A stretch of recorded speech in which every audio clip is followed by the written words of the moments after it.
It is not by chance that the difference between this phrase and this phrase is just one letter. A letter that could easily be in this word,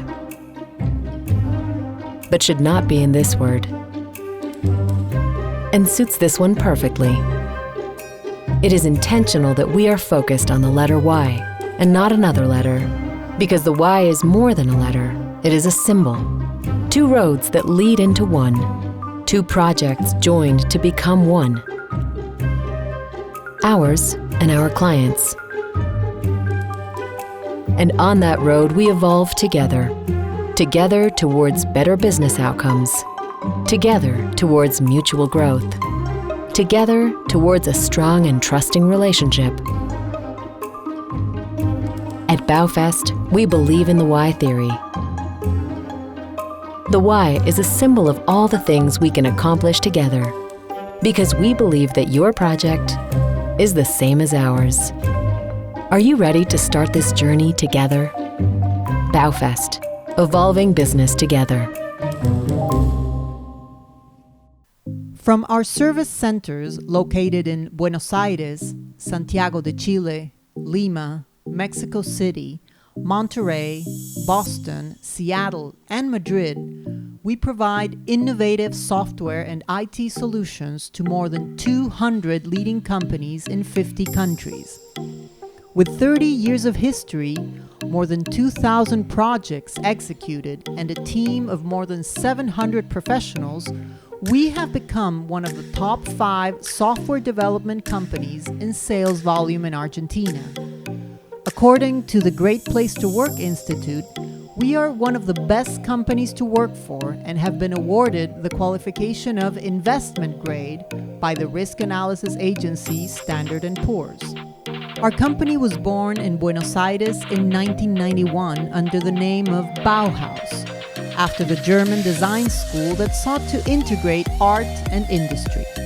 Inspired by this vision, we translated this combination into the way we build software.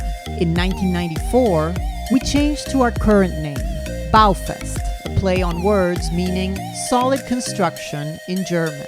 In 2003, we began our internationalization process by opening our commercial offices in Madrid. In 2007, we initiated operations in Mexico City, replicating the Argentine business model and investing in the growth of Latin America. With the opening of our Boston office in 2010, the company gained access to a key market, which allowed us to actively participate in one of the most innovative and demanding business environments.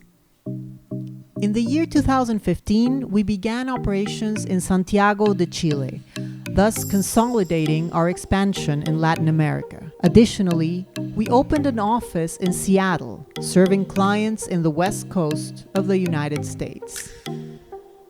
In 2019, we acquired Trans Solutions, a North American company with its operating center in Lima, Peru.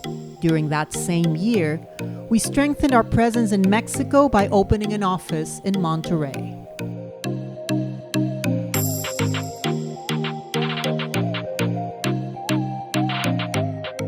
Chapter 1, First Steps.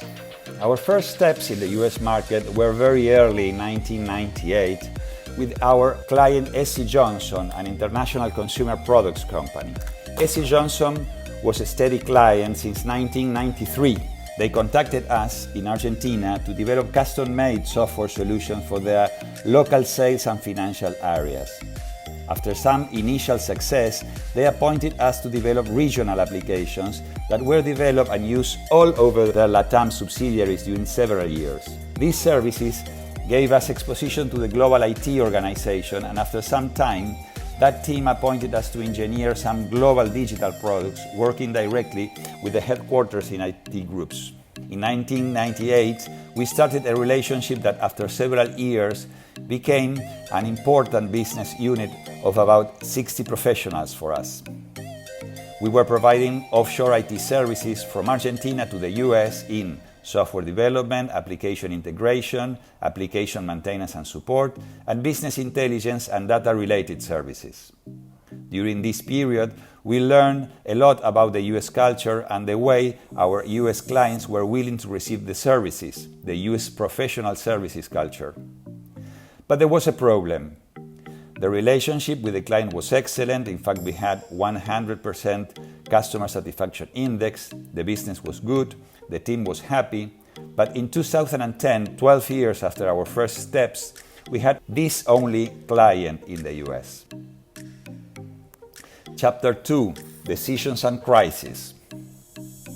In other areas of our operation, we had a clear orientation to diversification, and we did the same with our US initiative. In 2010, we decided to develop the US market to acquire new clients using SC Johnson as a reference.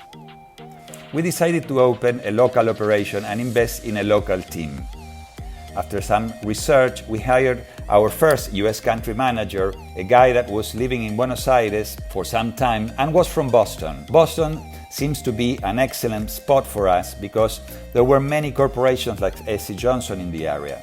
The country manager moved to Boston and we supported him with a lot of resources, traveling and doing the same commercial promotion activities that we were doing in our local market.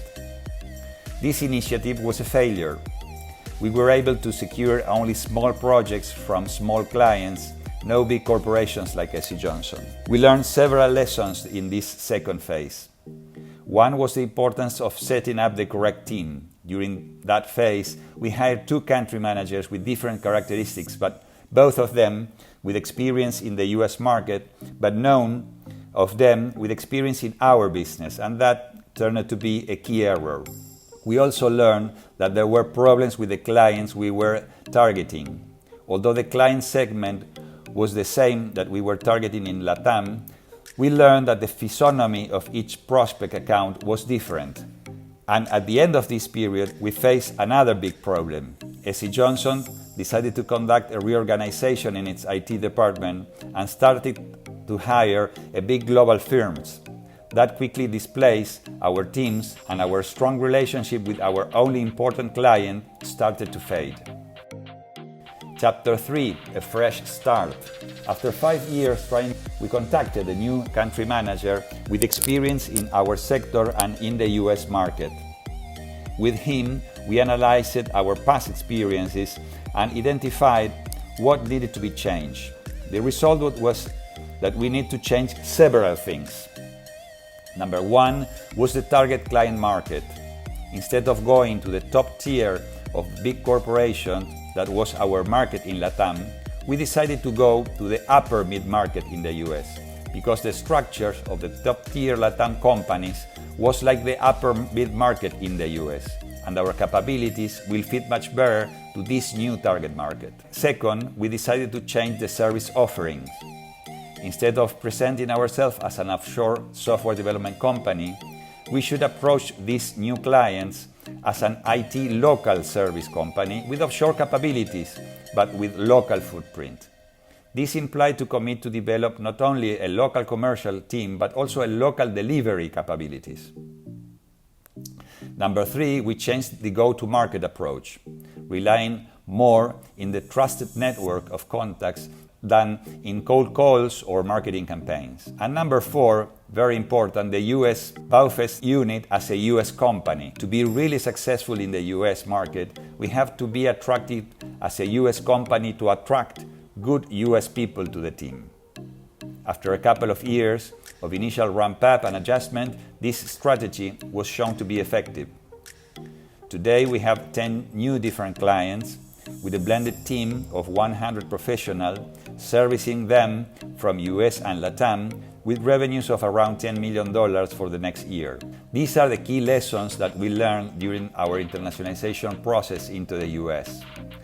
Number 1, learn the US professional services culture. Number 2, set up the correct team.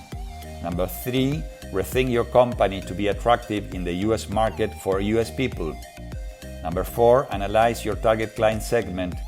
Number 5, be sure that your offerings are attractive to the US target client segment.